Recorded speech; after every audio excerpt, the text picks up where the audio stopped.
வணக்கம் நேர்களே. ஐரோப்பிய செய்திகளின் மதிய நேர செய்திகள். முதலில் தலைப்புச் செய்திகள். மொரோக்கோவில் நாடு கடத்தப்பட்ட 2 பிரெஞ்சு நபர்கள். சுவிஸில் அதிகரித்துள்ள காய்ச்சல் பரவல்.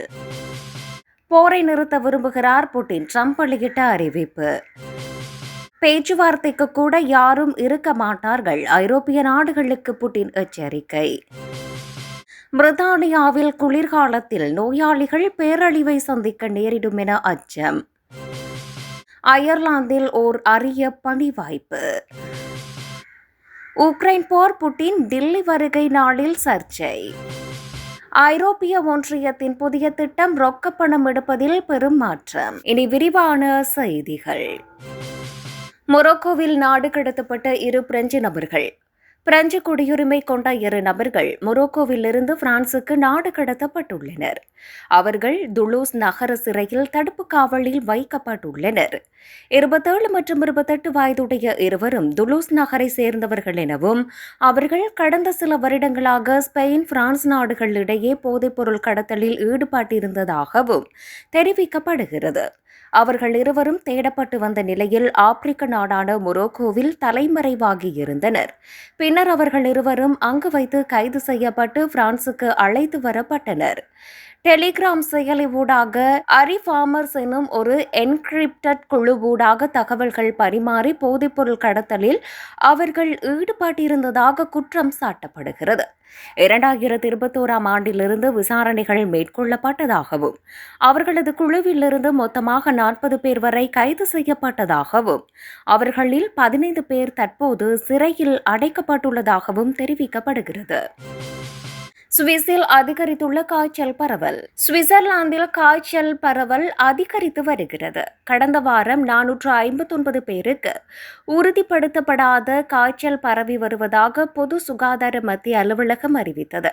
இது முந்தைய வாரத்தை விட கிட்டத்தட்ட 2 மடங்கு அதிகமாகும். ஒரு வருடம் முன்னர் இதே நேரத்தில் இருந்ததை விடவும் இது 2 மடங்கு அதிகமாகும்.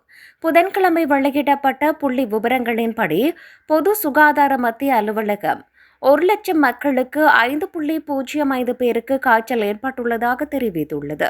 ஒரு வருடம் முன்னர் இதே வாரத்தில் இந்த எண்ணிக்கை 2.05 இருந்தது.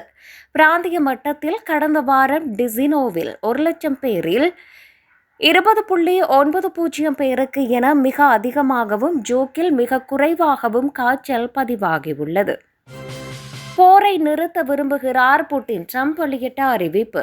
போர் நிறுத்த அமைதி ஒப்பந்தம் மேற்கொள்வதற்காக 28 அம்ச வரைவு அறிக்கையையும் அதிபர் ட்ரம்ப் வெளியிட்டுள்ளார்.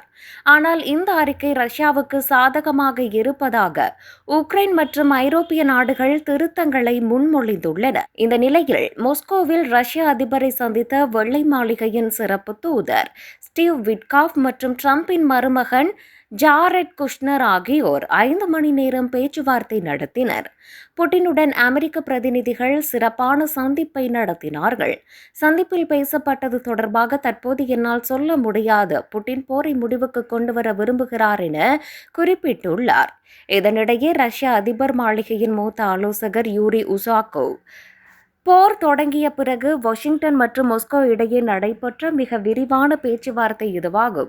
இரவு வரை விவாதம் செய்யப்பட்டன. ஆனால் பிராந்திய பிரச்சினைகளில் எந்த முடிவும் எட்டப்படவில்லை என கூறினார். இரு தரப்பினரும் தீர்வுக்கான சாத்தியமான வழிகளை மதிப்பாய்வு செய்தோம். ஆனால் போரை நிறுத்த செய்ய வேண்டிய பணிகள் அதிகம் உள்ளன என தெரிவித்தார்.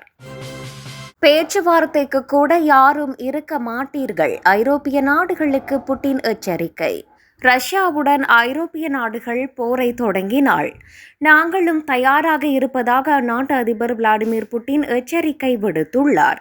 இந்த சூழலில் மாஸ்கோவில் செய்தியாளர்களுடன் பேசிய புட்டின் ஐரோப்பிய தலைவர்களை கடுமையாக விமர்சித்து கருத்து தெரிவித்துள்ளார்.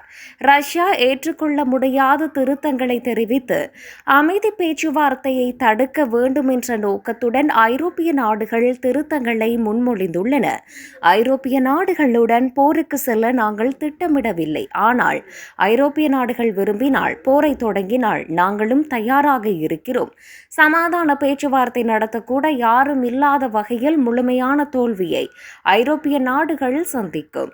ஐரோப்பிய நாடுகளிடம் அமைதிக்கான திட்டங்கள் இல்லை, போரின் பக்கம் அவர்கள் உள்ளனர், போரை நிறுத்த முயற்சிக்கும் அமெரிக்காவின் திட்டத்தை சீர்குலைக்கின்றன என தெரிவித்துள்ளார்.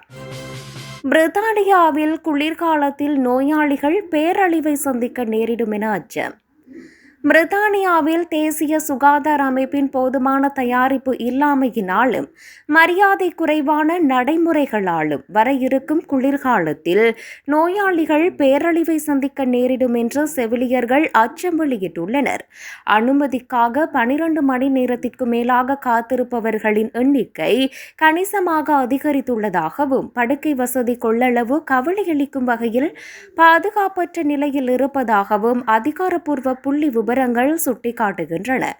இந்த சூழல் எதிர்பார்க்கப்படும் காய்ச்சல் உச்சம் மற்றும் டிசம்பர் மாதத்தில் நடக்க இருக்கும் 5 நாள் ரெசிடென்ட் மருத்துவர்களின் வேலை நிறுத்தம் ஆகியவற்றால் மேலும் மோசமடையும் என கூறப்படுகிறது.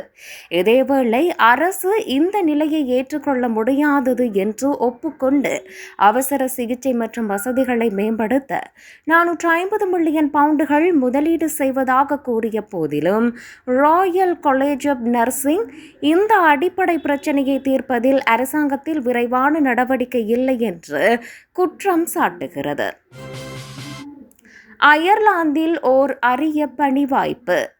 அயர்லாந்தின் மேற்கு கடற்கரையில் உள்ள கிரேட் பிளாஸ்கெட் தீவில் சுற்றுலா பயணிகளை உபசரிக்கும் அரிய பணிக்கு ஆட்கள் தேர்வு செய்யப்படுகிறார்கள். 1953 முதல் மக்கள் வசிக்காத இந்த குட்டி தீவுக்கு ஏப்ரல் முதல் அக்டோபர் வரை சுற்றுலா பயணிகளுக்கு அனுமதி உள்ளது.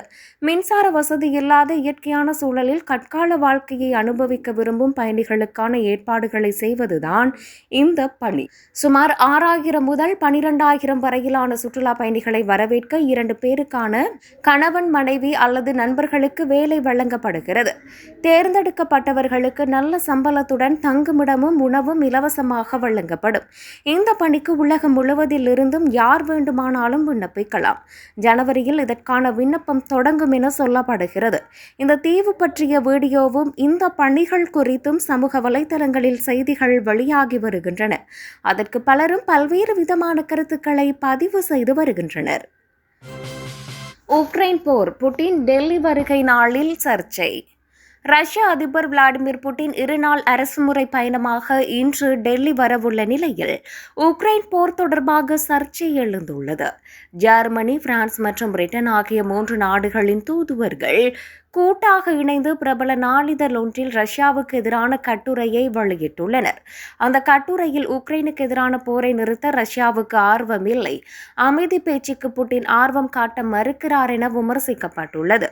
போரை நிறுத்த அமெரிக்க அதிபர் டிரம்ப் எடுக்கும் முயற்சிகளுக்கிடையே இந்த கூட்டு விமர்சனம் சர்வதேச அரசியலில் கவனம் பெற்றுள்ளது. இதற்கு பதிலளித்துள்ள இந்திய வெளியுறவு அமைச்சக அதிகாரிகள், பிற நாடுகள் ரஷ்யாவுடனான உறவு தொடர்பாக எங்களுக்கு பாடம் எடுப்பதை ஒருபோதும் அனுமதிக்க முடியாது என கூறியுள்ளனர்.